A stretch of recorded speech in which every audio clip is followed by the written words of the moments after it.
So my name is Reimink. I'm a postdoc at the Department of Terrestrial Magnetism here at Carnegie Institute of Washington.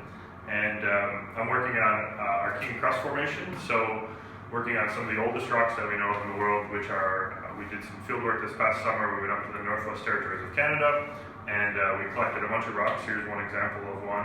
And we're mainly looking at things that are kind of evolved composition and are broadly thought to be how the continents grew through time. So we collected a wide range of ages from 4 billion years old to about 2.7 billion year old rocks, and just kind of starting to work up the sample processing, which is a long process, and it's kind of the basic steps to getting at more interesting geochemical techniques later on. So what we do is we take a sample like this that we collected in the field mainly with hammers, and we brought back.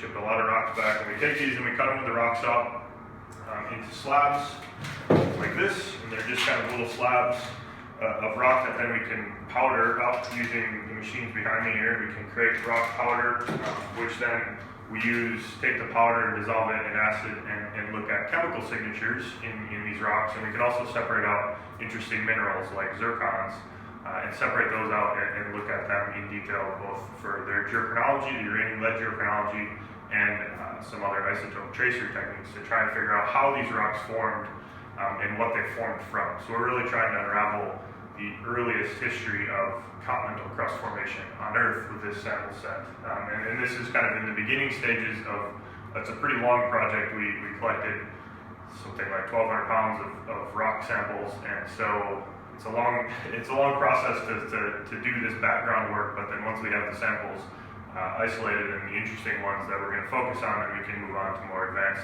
geochemical signatures to unravel processes that form the continent.